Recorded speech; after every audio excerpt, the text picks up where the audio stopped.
আসসালামু আলাইকুম প্রিয় শিক্ষার্থী, কেমন আছো সবাই? আশা করছি সবাই ভালো আছো, সুস্থ আছো।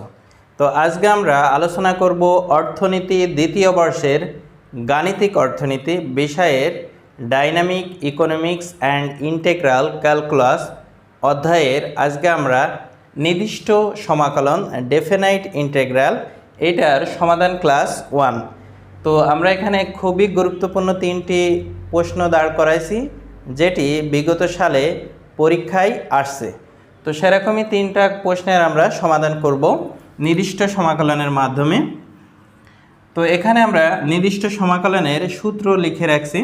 তো সূত্রটা জাস্ট এরকম হবে যে আমরা যখন অনির্দিষ্ট সমাকলন করছিলাম সেই ক্ষেত্রে আমরা এই সমাকলন চিহ্নর কিন্তু লোয়ার ভ্যালু এবং আপার ভ্যালু এই জায়গায় কোনো মান দেয়া ছিল না। এই কারণে আমরা সমাকলনের যে মান বেরোতো তার সাথে একটা ধ্রুবক সি টার্ম যোগ করতাম। কিন্তু এখন আমরা নির্দিষ্ট সমাকলন করব, এই ক্ষেত্রে আমাদের উচ্চ সীমা এবং নিম্ন সীমা, তার মানে আপার ভ্যালু এবং লোয়ার ভ্যালু মান দেয়া থাকবে। এই কারণেই আমরা এই নির্দিষ্ট সমাকলনের ক্ষেত্রে আর আমাদের বাড়তি যে ধ্রুবক টার্ম আমরা যোগ করতাম অনির্দিষ্ট সমাকলনে সেই টার্মটা আর যোগ করা লাগবে না। তো এখানে আমরা জাস্ট একটা সূত্র লিখছি যে আপার ভ্যালু এবং লোয়ার ভ্যালু দেওয়া আছে। আপার ভ্যালু বি এবং লোয়ার ভ্যালু এ, এটা ধ্রুবক মান, যে কোনো মান হতে পারে। ফাংশন এক্স একটা অপেক্ষক দেওয়া থাকবে ডিএক্স, সেটার আমরা যেভাবে করব প্রথমে এই যে টার্মটা যেটা থাকবে সেটাকেই আমরা প্রথম টার্মে অনির্দিষ্ট সমাকলন করব। অর্থাৎ অনির্দিষ্ট সমাকলন করে এই যে আমরা বড় হাতের এফ এক্স দিলাম, এইটা বুঝালাম যে আমরা অনির্দিষ্ট সমাকলন করা হলো। তারপরে এই যে আপার ভ্যালু এবং লোয়ার ভ্যালু এই মানটা আমরা এরকম করে টান দিয়ে থার্ড ব্র্যাকেট দিয়ে নিচের দিকে লোয়ার ভ্যালু উপরের দিকে আপার ভ্যালু অর্থাৎ ঊর্ধ্বসীমা এবং নিম্নসীমা মানটা দিব। তারপরে এই ফাংশনে যেটা থাকবে এক্সের জায়গায় আমরা আপার ভ্যালুটা বসাবো, তারপর মাইনাস লোয়ার ভ্যালু। তো এইটা আমরা এখন প্র্যাকটিক্যালে যখন করব তখন বিষয়টা খুব ইজি হয়ে যাবে। তো আমরা এখন সমাধানে যাই। নাম্বার 1। তো 1 নম্বর সমাধানে 0 লোয়ার ভ্যালু আর আপার ভ্যালু 10 এখানে দিয়ে আছে 2 e to the power minus 2x dx। এই অঙ্কটাও বিগত সালে 2বার জাতীয় বিশ্ববিদ্যালয় পরীক্ষায় আসছে। তো এখন এটার আমরা সমাধান করব। তো সমাধানের জন্য প্রথমে আমরা যেটা করব, এই যে ধ্রুবক মান আমরা অনির্দিষ্ট সমাকলনে মূলত করব, জাস্ট পরে আমরা মানটা বসাবো। অর্থাৎ আমরা যে আগে যে অনির্দিষ্ট সমাকলনের যত নিয়মকানুন শিখছি সেগুলোই আমাদের এখন লাগবে। তো আমরা দুইটা চাইলে এটা বাইরে রাখতে পারি, তারপরে 0 10 e to the power minus 2x dx এভাবে লিখতে পারি। এখন আমরা এই 2 তো বাইরে আছে, এখন সরাসরি এই যে আমাদের e to the power minus 2x এটার আমরা অনির্দিষ্ট সমাকলন করব। প্রথম কাজ হলো অনির্দিষ্ট সমাকলনে আমরা যেভাবে করতাম সেই মানটাই বের করব। তো এটা হলো একটা এক্সপোনেনশিয়াল ফাংশন। এটা আমরা কিভাবে করি, যে e to the power minus 2x যা আছে সেটা লিখব, আর নিচেই গিভেন দেব, ভাগ দিয়ে উপরে আমরা এই যে এক্স যে ভ্যারিয়েবল থাকবে তার সাপেক্ষে উপরের টার্মটাকে কি করব, ডিফারেন্সিয়েশন করব। তো ডিফারেন্সিয়েশনে করলে কি থাকে, ওখানে -2 থাকে, অর্থাৎ এক্সের জন্য করলে 1 হয়, আর 2-এর সাথে গুণ করলে -2-এর সাথে গুণ করলে -2। আর একটা হয় লন ই, ওর মান 1, ওটা আর দেওয়া লাগে না। তো এইভাবে আমরা রাখলাম। এখন এইটাকে আমরা এই যে আমাদের যে সূত্র আমরা এটাতে কভার দেবো। এবার আমাদের আপার এবং লোয়ার ভ্যালু যেটা দেওয়া আছে সেটা লিখবো। তো আপার ভ্যালু আছে 10 আর লোয়ার ভ্যালু আছে 0 দেওয়া, তো আমরা 0 দিয়ে দিলাম। এখন এইটা আছে লব। আমরা বলছি প্রত্যেকটা সংখ্যা 2 হোক 3 হোক যে কোনো একটা নাম্বারই হোক না কেন সেইটার নিচেই মনে মনে 1 হওয়ার থাকে, তার মানে ওই সংখ্যাটা অটোমেটিক কি থাকে, লবই থাকে।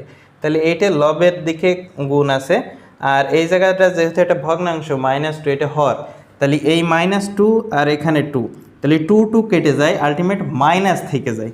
তাহলে আমরা এই জায়গাটা এভাবে লিখতে পারি, -1 কথাটা লিখতে পারি। এটা কেটে দিলাম, কেটে যাওয়ার পরে যেটা হলো -1 আমরা রাখলাম, আর এই টার্মটা আমরা e to the power -2x 0 10 এটা এভাবে রাখলাম। এখন -1টা আমরা রয়েছে ওইটা আমাদের রাখবো।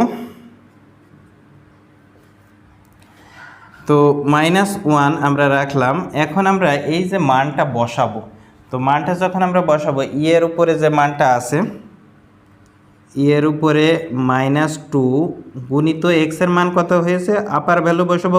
প্রথম কাজ আমাদের আপার ভ্যালু বসানো। এই যে আমরা বি এর মানটা এখানে বসাইছি, তারপর দেন মাইনাস, তারপর লোয়ার ভ্যালু। তাহলে আমরা এই যে মানটা যেটা আছে এক্সের জায়গায় আমাদের আপার ভ্যালুটা বসালাম। তাহলে 10 বসালাম, তারপরে সূত্র অনুযায়ী মাইনাস, আর এদিকে আমরা কি দিয়ে দেবো, একটা থার্ড ব্র্যাকেট আমরা দিয়ে দিই। এবার e⁻² গুণিত, এবার এই যে লোয়ার ভ্যালু 0 দিলাম, ঠিক আছে। আর এর আগে কিন্তু -1 আছেই। এখন -1টা আমরা এখনও রাখি, তারপর এখানে দেখি কি থাকে। এর উপরে যে পাওয়ার আছে -2 আর 10 গুণ করলে কি হয়, -20। এখানে -e⁻0 কেন হলো, এই যে 2 এর সাথে 0 গুণ করলে -2 এর সাথে 0 যার সাথে গুণ হোক সেটা 0 হয়ে যায়, তো 0 হয়ে গেল। এখন -1 e⁻−10 এটুক লিখলাম। আর যে কোনো জিনিসের উপর পাওয়ার যদি শুধু 0 হয় সেটা 1 হয়ে যায়, তাহলে আমরা 1 লিখলাম। তো এটা আমাদের অঙ্ক হয়ে গেল। এখন -1 এর ইফেক্টটা আমরা এখানে ফেলাবো। তাহলে কি হবে, -1 দিয়ে যদি এদের গুণ করি তাহলে এদের চিহ্নটা পরিবর্তন হয়ে যাবে। তো চিহ্ন পরিবর্তন যদি হয়ে যায় তাহলে আমরা এইটে প্লাস আছে, মাইনাসের কারণে এটা মাইনাস হয়ে যাবে। অর্থাৎ বিষয়টা হলো এরকম, -e⁻−10 আর +1। কেউ এই জায়গায় অ্যান্সার লিখতে পারে, আবার যদি চাই যে না আমি 1টা শুরুতে রাখবো, তারপরে +1 মানে প্লাস টার্মটা আগে রাখতেছি আর কি, 1টা শুরুতে রাখছি আর এই টার্মটা মাইনাস যেটা আছে আমি পরে লিখতেছি। তো সেম কথা, এটাই হলো অ্যান্সার। তো এইটা আমরা 1 নম্বরের অ্যান্সার করলাম। তো ক্লিয়ার বিষয়টা। এখন আমরা 2 নম্বর প্রশ্নের সমাধান করব। তো 2 নম্বর প্রশ্ন আমরা লিখছি। তো এখানে এই 2 নম্বর প্রশ্নে দুটো সূত্র কাজ করছে, একটা হলো পাওয়ার ফাংশন, একটা কনস্ট্যান্ট ফাংশন, অর্থাৎ একটা ঘাতের নিয়ম এবং একটা ধ্রুবকের নিয়ম, যেটা অনির্দিষ্ট সমাকলনে আমরা শুরুর দিকে এই লেকচারগুলো দেওয়া হয়েছে। তো সহজ কথায় সেই সূত্রগুলো ছিল কি, ইন্টিগ্রেশন x⁴n dx পাওয়ার ফাংশনে, এটা xn+1 গিভেন n+1, এই একটা সূত্র ছিল। আর একটা হলো কে ডিএক্স। এই কে মানে হলো একটা ধ্রুবক টার্ম, সেটা যদি হয় তাহলে কে এর সাথে যে ভ্যারিয়েবলের সাপেক্ষে করতেছি সেটা গুণ হয়ে যায়, যেহেতু এখানে dx তাহলে kx, আর এদের সাথে একটা সি টার্ম যুক্ত হতো।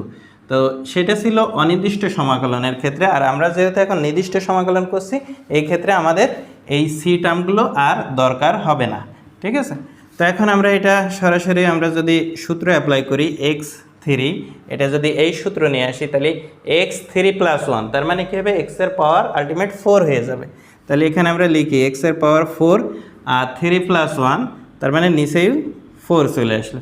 তাহলে x3-র আমরা সমাকলন করে ফেললাম। -2 মানে হলো কে টার্ম, একটা ধ্রুবক, এর সাথে কী হবে, এই যে ভ্যারিয়েবলের সাপেক্ষে করছি সেটা গুণ হয়ে যাবে, তাহলে 2x। তাহলে দেওয়ার পরে আমরা যেহেতু নির্দিষ্ট সমাকলন করছি, এখন আমরা লোয়ার ভ্যালু আর আপার ভ্যালু, অর্থাৎ মানটা হলো আপার লিমিটে আছে কত 3 আর লোয়ার লিমিটে 1, তো এটা আমরা দিয়ে দিলাম। এখন আমাদের পরবর্তী পদক্ষেপ হলো এদের মানগুলো বসানো। তো আমরা এটা যদি বসাই, তো প্রথম মানটা এই যে পুরো টার্মের সাথে আমরা আপার ভ্যালুর মানটা নেব, তারপর মাইনাস লোয়ার ভ্যালুর মান নেব। তাহলে এখানে আমাদের x যেখানে আছে, x এর জায়গায় কী আসবে, আমরা প্রথমে আপার ভ্যালু নেব 3-এর উপর পাওয়ার 4, আর নিচে যা 4 আছে সেটা দিলাম, -2 ইন্টু x এর মান কত 3, তো এটাকে আমরা সেকেন্ড ব্র্যাকেট দিতে পারি। তাহলে প্রথমবারটা এটুকুর কাজ হলো, খেয়াল রাখতে হবে, অনেকে আবার এই জায়গাটা গোলায় ফেলে, তো সেটা হলো পুরো যে টার্ম আছে সেটাকে আমরা আপার ভ্যালু দিয়ে কাজ করব, অর্থাৎ x যেখানে আছে সেখানে আপার ভ্যালুর মান লিখব, তারপরে মাইনাস। এবার আমাদের লোয়ার ভ্যালুর কাজ, আমরা সেকেন্ড ব্র্যাকেট দিলাম, লোয়ার ভ্যালু x এর জায়গায় এখন কত আছে 1, তাইলে 1-এর উপর পাওয়ার 4 গিভেন 4, তো এখানে আছেই, -2 ইন্টু 1, এখানে আমরা ফার্স্ট ব্র্যাকেট এভাবে দিতে পারি, কেউ ইন্টু যদি না বোঝে এভাবে এটা দিয়ে দিলাম, ঠিক আছে। তো এখন জাস্ট আমরা এটাকে সমাধান করব। তো 3-র উপরে 4 হলে কত হয়, 3-4 বার গুণ হয়, তাহলে 3-র উপর 3 হলে 27, আর একবার হলে কত হয় 81, তাহলে 81, নিচেই 4 মাইনাস 3 দুগুণে কত, এটা 6, এটা আমরা ফার্স্ট ব্র্যাকেট দিলাম, এখানে একটা এই যে মূল মাইনাস আছে আপার ভ্যালুর কাজ করে, সেই মাইনাসটা আমরা এখানে দিব, তারপর আবার ফার্স্ট ব্র্যাকেট দিলাম, 1-এর উপর পাওয়ার 4, 1-এর উপরে যতই পাওয়ার থাকুক 100,000 সে 1ই হবে, অর্থাৎ 1 যতবারই গুণ করা হোক না কেন সেটা 1ই থাকবে, 1, আর গিভেন নিচে আছে 4 দিলাম, মাইনাস 2 1-এর সাথে গুণ করলে 2। তো এই টার্মটা আমরা এখানে এভাবে পেলাম।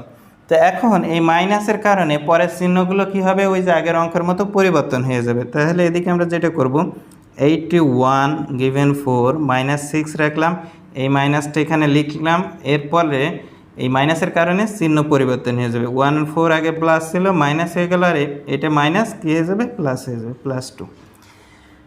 তো এখন জাস্ট আমাদের সমাধান করতে হবে। তো সমাধানের ক্ষেত্রে আমরা যেটা আরেকটু ডিটেলসে করি, এই যে এই ভগ্নাংশ এবং এই ভগ্নাংশটা এক জায়গায় নিয়ে আসি, তাহলে 81 গিভেন 4 মাইনাস 1-এর 4, আর এখানে -6 আর এখানে +2 বাদ দিয়ে দিলে আলটিমেট কী থাকবে, -4 থাকবে। তো আমরা -4 দিয়ে দিলাম। এখন এইটুকের আমাদের কাজ কি, লসাগু করে সমাধান করা। তো আমরা এখানে করি, যেহেতু হর সেম জিনিস তাহলে আমাদের লসাগু হর 4ই থাকবে, আর হর সেম থাকা মানে লবের যে মান আছে সেটাই বসে যাবে, 81 - 1, আর এখানে আছে আমাদের কত, -4। তাইলে এই 181-এর থেকে বাদ গেলে কত থাকে, 80। তাইলে এদিকে আমরা যদি করি 80 গিভেন 4 - 4, তো 80-কে 4 দিয়ে যদি ভাগ করা হয় কত হয়, 4 × 20 80, 20 আর -4, তো এদিকে যে -4 দিলাম, তো আলটিমেট এখানেই করে থাকলে কত আমাদের 16। তাহলে এই 16ই হলো আমাদের অ্যান্সার। তাহলে এই 2 নম্বর আমরা নির্দিষ্ট সমাকলন করে অ্যান্সার কত পেলাম, 16। এটাই হলো আমাদের 2 নম্বর প্রশ্নের সমাধান। তো ক্লিয়ার বিষয়টা। তো এখন আমরা 3 নম্বর প্রশ্নের সমাধান করব। তো 3 নম্বর প্রশ্নটা আমরা এখানে লিখছি। তো এখানে 2টা টার্ম আছে, এ একটা টার্ম প্লাস এ একটা টার্ম। তো আমরা চাইলে এটা সেপারেট করে নিতে পারি বোঝার সুবিধার্থে। তো সেটা এই যে আমাদের যে আপার লিমিট এবং লোয়ার লিমিট আছে, এই ইন্টিগ্রেশন চিহ্নটা দিয়ে দুইটোকে আমরা গুণ করে অর্থাৎ আলাদা করে নিতে পারি। সেটা হলো এভাবে, 0 4 লিখলাম, 1 গিভেন 1 + x, এটাকে আমরা dx দিতে পারি, সেখানে dx ছিল, প্লাস আপার লিমিট এবং লোয়ার লিমিট, এটার কিন্তু কোনো চেঞ্জ নাই, জাস্ট আমরা আলাদা আলাদা করে ভেঙে নিলাম। এখন এটার একটা আমরা সমাকলন করতে হবে, এটার একবার সমাকলন করতে হবে।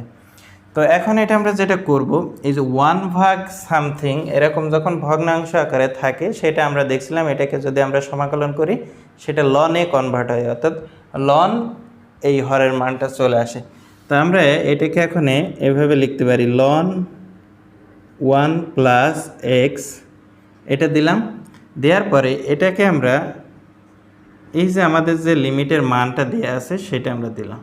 তার মানে এভাবে সাজায়ে আমাদের প্রথম হলো অনির্দিষ্ট সমাকলনে আমরা যেটা করতাম সেটাই আমরা সমাকলনের মানটা বের করলাম, করার পরে আমাদের আপার ভ্যালু এবং লোয়ার ভ্যালু সাজাইলাম।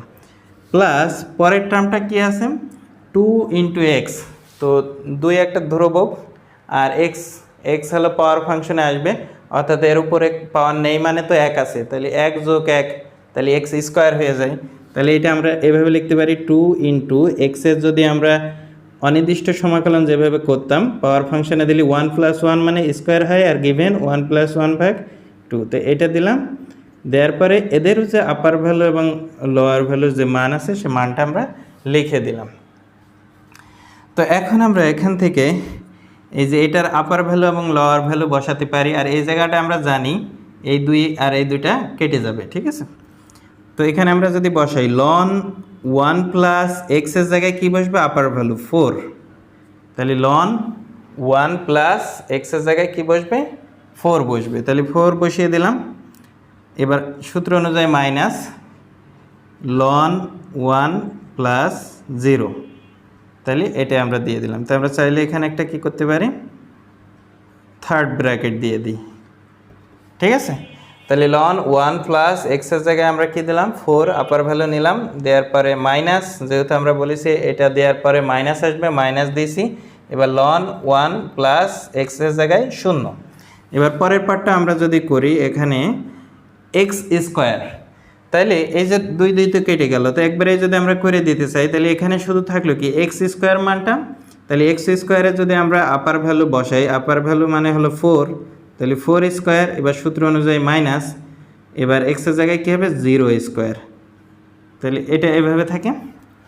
এখন এই জায়গায় আমরা সমাধান করব, লন 4 আর 1 কত হয়, লন 5 মাইনাস লন 1। এখানে তো লন গুণ আকারে ছিল, 4 আর 1 কত হয় 5, তাহলে 5-এর সাথে লন গুণ করলে লন 5 মাইনাস, এখানে তো 1 থাকে, 1 প্লাস 0, তাহলে 1 থাকে আর লনের সাথে গুণ করলে লন 1। তাহলে এটা আমরা এভাবে রাখলাম, প্লাস এখানে আমাদের থাকছে কত 16, 4 স্কোয়ার করলে 16, আর 0 তো ওটার কোনো ভ্যালু নেই। এখন এই যে এই ফরম্যাটে থাকলে আমরা যে লগারিদমের সূত্র শিখছিলাম, যে লনটা যদি আমি এখানে কমন আকারে রাখি, তাহলে এই যে মানটা যেটা আছে এটা বিয়োগ থাকলে সেটা ভাগে পরিণত হয়। অর্থাৎ বিষয়টা হলো এরকম, 5 আগে আছে ভাগ 1, তাহলে আমরা এটা লন এভাবে লিখতে পারি, আর প্লাস 16। তাহলে আলটিমেট এই যে লন 5 গিভেন 1, মানে এটা ভাগ করলে তো 5ই থাকে, তাহলে আমরা এটা এভাবে লিখতে পারি লন 5 প্লাস 16। তাহলে এইটাই হলো অ্যান্সার। তো বিষয়টা ক্লিয়ার হয়েছে যে আমরা কীভাবে করলাম। খুব সহজ অঙ্ক, আমরা ধারাবাহিকভাবে এভাবে সমাধান ক্লাস অব্যাহত রাখবো। তো আশা করছি স্টেপ বাই স্টেপ তোমরা দেখবা। আর এই ভিডিওটির ভিতরে যদি তোমাদের লেকচারের ভিতরে কোনো বুঝতে অসুবিধা হয় তাহলে কমেন্ট সেকশনে জানাবা। আর ভিডিওটি ভালো লাগলে লাইক দিও, কমেন্ট দিও, বন্ধুদের মাঝে শেয়ার করো, চ্যানেলটি সাবস্ক্রাইব করো, বন্ধুদেরকেও সাবস্ক্রাইব করতে উৎসাহিত করো। তো আজকের মতো এই পর্যন্তই, দেখা হবে পরবর্তী ক্লাসে। আল্লাহ হাফেজ।